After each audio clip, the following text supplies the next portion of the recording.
Hello guys, কেমন আছো তোমরা সবাই? আশা করছি ভালো এবং সুস্থ আছো। এখন সময় 12টা 9 রাত্রিবেলা। আমরা এত রাত্রি অবধি জেগে আছি কেন দেখতে পাবে একটু পরে ভিডিওতে।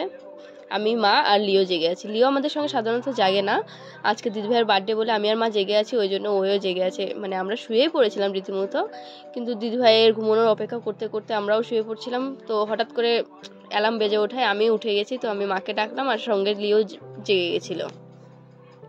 ভাগ্যিস অ্যালার্মের আওয়াজটা দিদিভাই শুনতে পাইনি, ওই জন্য একটু মানে ভয়ে ছিলাম যে শুনে ওই উঠে যাবে নাকি। তো ও ওঠেনি, ও গভীর ঘুমিয়ে গেছে।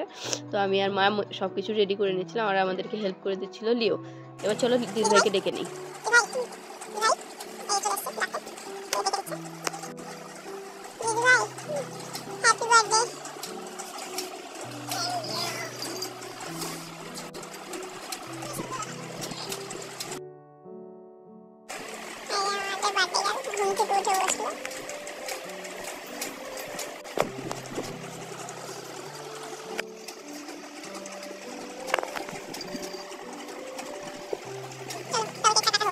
যে ফুলের তোড়াটা তোমরা দেখছো, যেটা আমি দিদিভাইয়ের জন্য মানে এনেছি, সেটা কিন্তু আমি নিজে হাতে বানিয়েছিলাম।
আমি তো বুঝতেই পারিনি যে তোরা আমার জন্য এত বড় একটা প্ল্যান করে রেখেছিস। আমি কিন্তু রীতিমতো এসে ফ্রিজটাও চেক করলাম, যার জন্য আমি তো মা আমাকে ওটাই বললো যে তুই কেকটা ফ্রিজে রাখছিস, দিদিভাই কিন্তু এসে দেখবি ফ্রিজটাই আগে খুলবে, কারণ আমি কখনো কারোর সারপ্রাইজই রাখতে দেই না।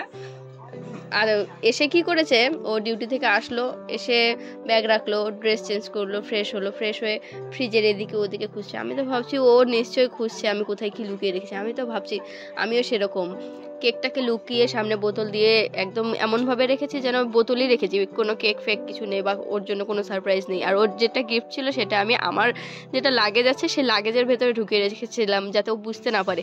ও আসার আগে সমস্ত প্যাকিং আমি করে নিয়েছি। ও আসার আগে রীতিমতন আমি বাজারেও গিয়েছি ফুল নিয়ে আসতে। আমি কিন্তু একটুর জন্য হলেও কষ্ট পেয়েছিলাম, কারণ আমি কিছু খুঁজে পাইনি। আমি ভাবছিলাম কি কেউ কি তাহলে আমার জন্য কিছুই করলো না। আমি ভাবছিলাম কি তোরা হয়তো আমার বার্থডেটা ভুলে গেছিস, তো মন খারাপ হচ্ছিল একটু, কিছু খুঁজে পেলাম না। আমি যেদিন আমি একটু বাইরে গিয়েছিলাম 2-3 দিন আগে, তখনই আমি তোর জন্য গিফটগুলো কিনে নিয়ে এসেছিলাম। আর আমি জানি তুই হচ্ছে একটু মানে সারপ্রাইজ তো নিতে পছন্দ করিস না, সবসময় সারপ্রাইজ গুলোকে এমন ভাবে করিস যেন সামনে খুঁজে বেড়াস কোথায় কি রাখলো। আমার বার্থডে তো এই মাসেই, কেউ কিছু নিয়ে আসলো কিনা। ওই জন্য আমি কি করেছি, যেদিন নিয়ে এসেছি সেদিন থেকে আমার লাগেজের ভেতরেই আছে গিফটগুলো। আমি তো সত্যি খুঁজেও বেড়াচ্ছিলাম। তুই তো আসলে খুঁজবি আমি জানি, ওই জন্য আমি কিন্তু গিফটগুলো আজকেই হচ্ছে র্যাপার নিয়ে এসেছি, ফুল নিয়ে এসেছি। মানে তুই আমাকে জিজ্ঞেস করলি তুই কোথায় গিয়েছিলি, আমি বললাম না কোথাও যাইনি, এমনি রিলস বানানোর জন্য রেডি হয়েছি।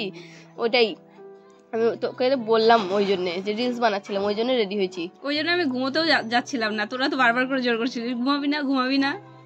হ্যাঁ, অন্যদিন তো তুই আসিস, খাস আর ঘুমাই যায়। আজকে তোর কি হয়ে গেছে আমি ভাবছি ও নিজের সারপ্রাইজ নিজেই জিবে বলে বসে আছে, আমি জানি। আমরাও ওই জন্য ওরকমই শুয়ে পড়লাম তোর সঙ্গে, চল ঘুমাই।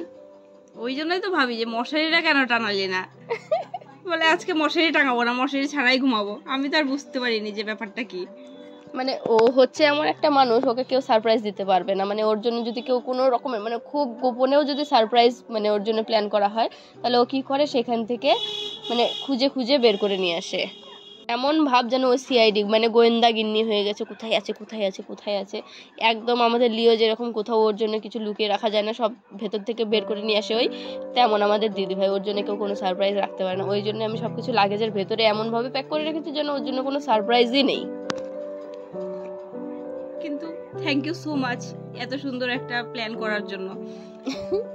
শাড়িটা কেমন লেগেছে সেটা বল। শাড়িটা তো দারুণ লেগেছে, সব থেকে আমার কাজের জিনিস আর মানে পছন্দের জিনিস জুতোটা খুবই ভালো লেগেছে আমার। তুই কয়েকদিন ধরে বলছিলি জুতো লাগবে জুতো লাগবে, পরার জুতো নেই, ডিউটিতে যাওয়ার জুতো নেই, ওই জন্য আমি ভাবলাম যেটা লাগবে সেটাই দিই। তুই আবার ভেবে বসিস না যে জুতোটা আমি এই জন্য আগে থেকে চেয়ে রেখেছি, সেটা তো অবভিয়াসলি না। যাই হোক, আমাদের সঙ্গে লিও কিন্তু খুব এনজয় করেছিল সেদিন। মানে তুই তো ঘুমোচ্ছিলিস, আমি আর মা ওকে দেখছিলাম। আমি যেদিকে যাচ্ছি